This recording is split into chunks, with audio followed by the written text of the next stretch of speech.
Magandang araw po sa inyo mga kababayan. Pag-uusapan ho natin ngayon ang ugong-ugong na itong si Bendalo o si Erwin Tulfo ay merong SOP o pinopondohan ang mga contractors sa flood control issue. Kaya mga kababayan, kung bago lang ho kayo dito sa ating channel, isang like, isang share, suportahan niyo po ang ating channel para ho magtuloy-tuloy at umangat lumago ang ating pag-a-update sa bawat nangyayari sa ating bansa. Kaya mga kababayan, irekta na ho natin ito. Pag-usapan na ho natin lahat ng issue na nangyayari dyan sa Senado.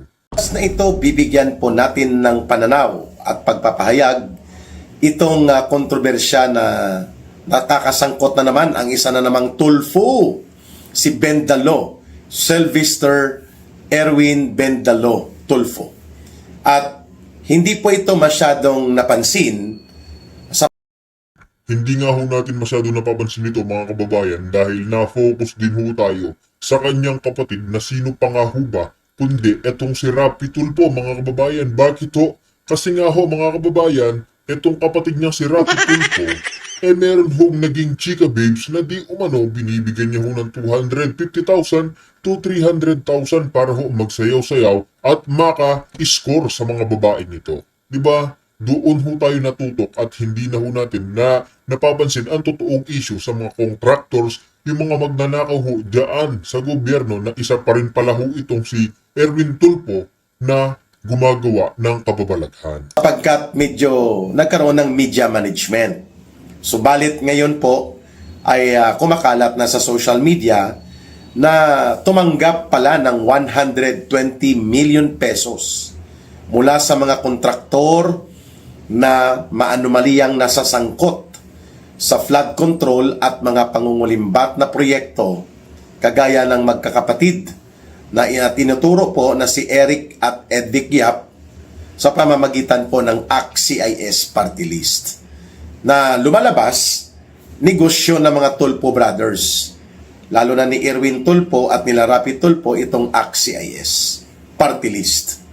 At kagaya din po ni Martin Tambaloslos, negosyo din po nila ng kanyang asawa at ng kanyang anak ang Tingog party list. Ganon din po kay Saldico, ang Ako Bicol at marami pa na mga gumagamit nitong sistema ng party list. Pati ang mga komunistang terorista na grupo ng CPP, NPA, NDF at ang hilaw na komunista, yung Akbayan, nakikinabang at ginagamit na negosyo o panghuhut-hutan ng pera mula sa gobyerno itong party list na ito.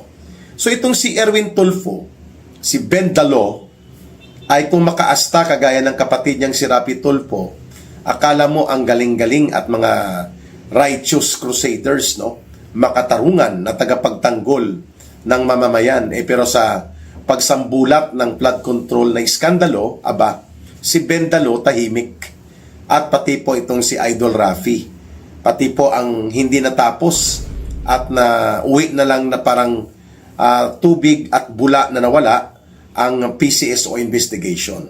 Siyempre, hindi na natin itatapik pa dito sa video analysis yung pagkakasangkot ng kanyang pangalan na ang nagbooking mismo at nagkumpirma ang kapatid nilang Simon Botangero Tulfo tungkol sa 250 pesos ang tip para sa bembang. Bembang talaga ha. Hindi sana issue yan kung pribadong mga tao sila. Pero sila ay public officials, mga senador, issue talaga yan. At dapat yan punahin sapagkat yan po ay violations ng Code of Conduct and Ethical Standards for Government Officials. Ibig sabihin po, malinaw na may mga paglabag sa batas ang ginawang pagsambulat ng iskandalo na ito na kinasasangkutan na naman ng magkakapatid na Tulfo. Bakit po isang malaking issue na dapat maibulgar ang pagkakadawit ni Erwin Bendalo Tulfo dito sa mga anomalya ng flood control at infrastructure projects na nasasangkot sa iskandalo ng korupsyon at pangungulimbat at pandarambong. Kagaya nitong ACT-CIS na mga personalidad, itong si Congressman Eric Yap na nasa binggit na ngayon at itong Edvic Yap, no, na ngayon ay pinaorderan ng Anti-Money Laundering Council at ng Korte na ma-freeze order ang kanilang mga accounts at mga ari-arian at pati na mga negosyo sa konstruksyon. At malinaw na ito po ay may conflict of interest talaga kay Rapi Tulfo dahil hindi niya po ito, kay Erwin Bendalo Tulfo, hindi niya ito inihayag at kusang loob na nagboluntaryo na may ganun pala siyang involvement sa mga flood control or kontraktor na may flood control anomalies na nag-donate ng campaign sa kanya ng pundo. Sapagkat si Erwin Bendalo Tulfo ay Vice Chairperson ng Committee on Blue Ribbon. Ito po ang nag-iimbestiga sa mga contractors, DPWH, at iba pang mga nasasangkot sa mga katiwalian at anomalya na pilit na ginagawang chapsuy at pansit canton ni Ping Lacson at ni Tota Soto, syempre sapagkat ang kanilang interes ilihis at tabunan ang issue ng pagiging mastermind Tama. ni Marcos Jr. at nila Martin Romualdez.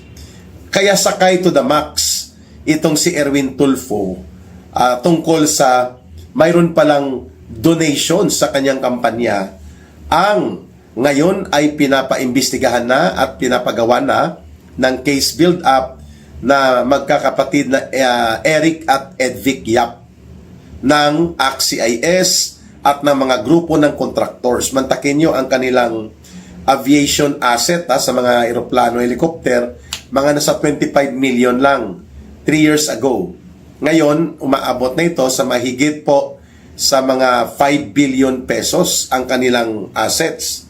So that is a very meteoric, no? Sumirit ng malaki at nagbibigay ng pagkakaduda sa mga taong bayan bakit nagkaroon ka ng mga assets ng mahigit 5 billion pesos mula lang sa 25 billion para lamang dito sa aviation, mga eroplano po ito at mga helicopters na pinaparentahan at pinaparkilahan po nila.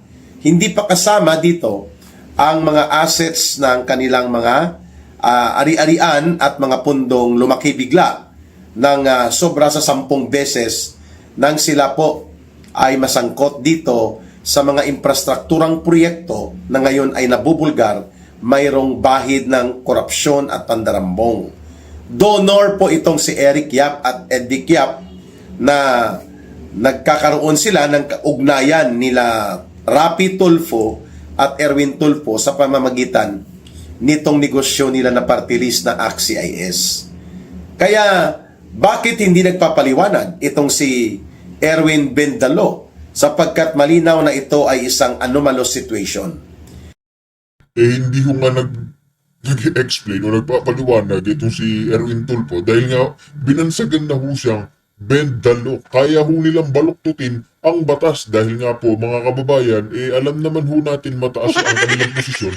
Kaya ho nilang gawan ng paraan pag may nadadawit ho silang issue, ang kaso itong kanyang kapatid o ang kanyang kuya na si Rapi Tulfo, hindi lang ho magawa ng paraan dahil mismong yung mga babaeng binembang ho nila na 250 to 300,000 ang tinip ho nila, sila ho mismo yung nag-post. Kaya laglag ho talaga etong si Rapi Tulfo, ang kaso itong si Erwin Tulfo na Bendalo, mga kababayan, nagagawan ho nila ng paraan. Diba? Ganyan po yung mga mahilig o malalakas ang alam nila ho, loob dahil matataas ang kanilang posisyon. Siya po ay Vice Chairperson ng Committee on Senate Blue Ribbon Committee on or the Blue Ribbon Committee na makapangyarihan at mayroon pong otoridad na mag-imbestiga tungkol sa katiwalian. Parang ito po ang ombudsman ng Senado, ang Senate Blue Ribbon Committee. O bakit siyang Vice Chairperson dyan? Hindi po niya voluntarily binanggit na mayroon siyang interest na nasasangkot siya sa mga usapin at issues patungkol sa mga maanomaliyang personalidad na mayroong kaugnayan sa mga flood control projects at iba pang mga anomalous and corruption-induced projects. kagaya nitong lumabas na balita sa media at ngayon ay pinapakalat na sa social media ang pagkakasangkot ni Erwin Bendalo Sylvester Tulfo sa mga donations at mga pera na nagmula sa mga sindikato na contractors. At ito nga, mismo si Marcos Jr. na ang nag-identify na ito pong magkakapatid na Eric at Edvic Yap at ang kanilang mga negosyo ay pina-case build up na for a possible filing of cases on plunder, corruption, and other related crimes pertaining to graft and corruption as well as plunder. Yun, major issue po yan Mas malaki yan na issue kung ikukumpara pa doon sa 250,000 tip for Bembang allegedly na in-offer ni Rapi Tulfo na kinumpirma at binulgar ng kanilang kapatid na si Mon Tulfo. Mabuti na lang pinuna sila at nag-criticize sa kanila itong kanilang isa pang kapatid na si Ben Tulfo. Ayan. Pangalawang punto natin dito kay Erwin Bendalo Tulfo. Kung bakit kailangan po itong punahin. Mayroon na pong mga anomalya sa pagkakaroon ng poder ni Erwin Tulfo sa gobyerno. Kahit na siya nang inappoint pa ni Marcos doon sa DSWD bago siya napunta bilang kongresista replacement doon sa ACT-CIS at naging kabarkada niya sila Tambaluslos at Sandro Marcos at sila Saldico, nasasangkot po ito siya sa tinatawag na visa and US passport fraud. Piniki niyang pangalan niya doon at mga impormasyon, kaya nga tinatawag siya minsan na si Erwin Sylvester Tulfo. Dahil nga nag-apply ito at nakakuha ng US passport, ng US citizenship, gamit po ang anomalya at questionableng mga impormasyon. At siya na mismo ang voluntaryong nag-surrender nito sa US Embassy dito sa Pilipinas. Subalit wala tayong update kung bakit hindi siya kinasuhan ng passport fraudulent actions, which are criminal actions in as far as US immigration laws are concerned. Hindi pa po natin alam kung ano ang batayan kung bakit hindi na ibubunyag ang investigasyon o posibleng pagkaso sa kanya ng US authorities ng US government. At pangalawa, pinayagan siya ng COMELEC na makatakbo at maging kandidato kahit pa na mayroon siyang 2 conviction with finality sa Korte Suprema doon sa kasong sa libel. And ito po ay bawal na kumandidato ka o maging bahagi ng public office sapagkat yan po ay crime of moral turpitude. 2 counts of libel with finality of conviction at the Supreme Court. Pinalusot din ni George Sindicato Garcia itong si Isa pa ho yan, itong si George Garcia. Kahit naman ho sino yung i-appoint dyan, katulad nito si Benny Abante ho, mga kababayan, nakita naman ho natin, hindi na ho panalo yung si Benny Abante dahil kaya nga ho nilang pagalawin o i-bend ang law. Pinanalo ho nila si Benny Boy Dila. Kaya wala ho tayong expect dyan kay George Garcia. Kaya maraming galit na galit din ho dyan, mga kababayan. Di ba? Wala ho tayong magagawa pag nabibent ho nila yung law dahil matataas yung posisyon nila. Ang dapat mangyari sa mga yan, mga kababayan, ikulong at matanggal sa serbisyo. Sylvester Bendalo Tulfo Erwin. Yan po, makikita natin ang pattern ng pagkakasangkot ni Erwin Sylvester Bendalo Tulfo sa mga questionabling bagay na iniikutan ng batas. They are skirting the law. No? He is skirting the law. No? Iniikutan at pinapatentero niya ang batas. Kaya siya nakakalusot dahil hindi po ito na ibubulgar, hindi na po puna. Seryoso po yung US passport, US visa fraud. Krimen po yan. At dahil dyan, kailangan na imbestigahan ito sa Senado. Kaya nga siya umalis o pinaalis ni Marcos doon sa pagka-DSWD Secretary sapagkat sasambulat kay Marcos na nag-appoint siya ng isang questionableng personalidad na may koneksyon sa foreign passport, US citizenship at fraudulent circumstances ang pagka-avail niya o pagkakaroon niya ng mga US passport or US visa na ito, mga kababayan. Similarly, ganyan din po ang iskandalo na kinasasangkutan ni the Maltaman Maltese passport holder Gibo Teodoro, no? Defense Secretary pa naman. Ibinaon lang ito sa banig ng mga pagtatabon-tabon sa issue at sapagkat na-overtake na ng mga iskandalo ng krimen sa pandarambong at pangungurakot na sumabog na rin sa pagmumuka ni Marcos Jr. Pangatlong punto, maliban na ito ay question of ethics and professional conduct, question po ito ng propensity ni Erwin Sylvester Bendalo na ikutan at patinteruhan ang batas. Ito po ay usapin na rin ng delikadesa na kung may mga senador na kagaya po nito magkapatid na Tulfo na kaya nilang ikutan at ipatintero ang batas at kaya nilang i-bend ang law, ika nga, no?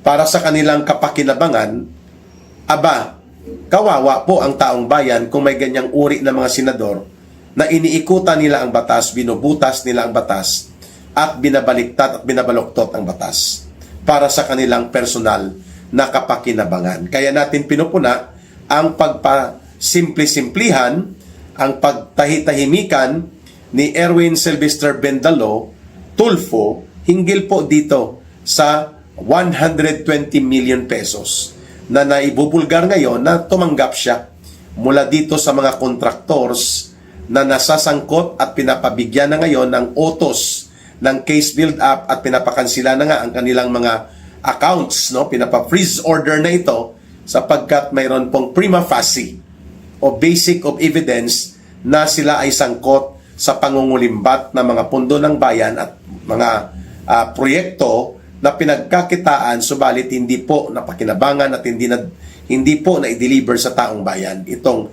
Eric Yap at Edvic Yap. Bakit po mahalaga yan? Sapagkat hindi, uulitin ko, there is no instance na nagvoluntary ng impormasyon na i-share at aminin ni Erwin Bendalo Sylvester Tulfo na siya ay mayroong ugnayan sa mga contractors at mga contractors kagaya po ni Eric Yap at lumalabas na nakinabang siya ng todo-todo. Napakalaki po ng amount na 120 million pesos. Yun lang ang hindi diniklara. Ano ang ugnayan nila? At siya pa naman ang vice chairperson ng committee na nag-iimbestiga nito. A powerful committee like an ombudsman inside Senate. Itong Senate Blue Ribbon Committee. Kaya marapat lamang na i-demand ng taong bayan ito sa kanya.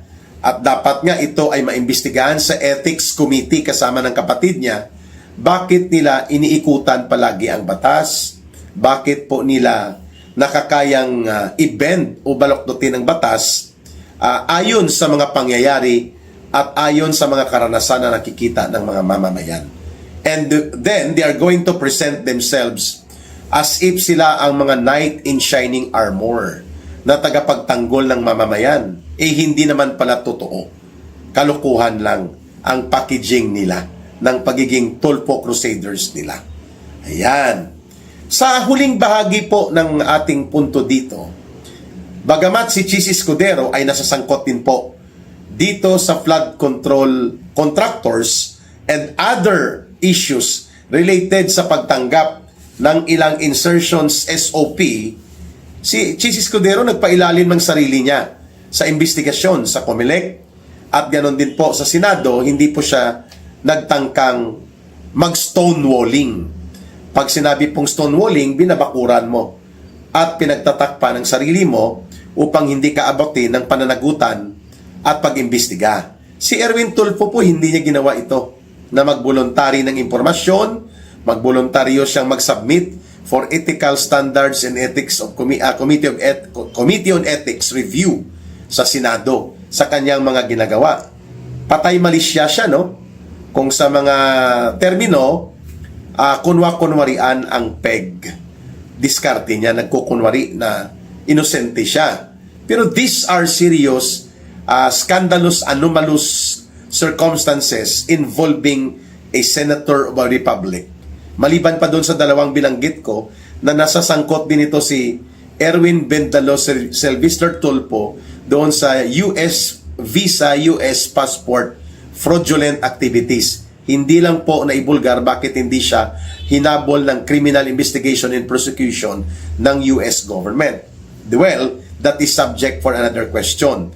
At ganun din po, pinalusot siya ng COMELEC ni George Sindicato Comelec Garcia dito sa pagkakakandidato niya in spite of the very glaring reality na bawal po siya na maging kandidato o maging bahagi ng public office to run in public dahil mayroon siyang violation sa krimen na may epekto ng moral turpitude.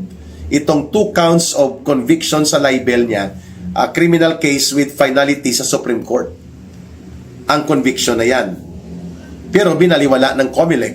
At ang pangatlo ito ngayon, ang pagkakasangkot niya dito sa 120 million pesos campaign fund donation na nanggaling sa mga sindikato na involved sa anomalya ng mga infrastructure at ngayon nga pinagkakaroon na ng case build-up for criminal prosecution. Ano ang kanyang kaugnayan sa mga sindikatong itinuturo na ito, no less than named and identified by Marcos Jr. to be involved dito sa mga maanomalya, pinagkakitaan at ginawang sindikato na mga projects sa infrastructure.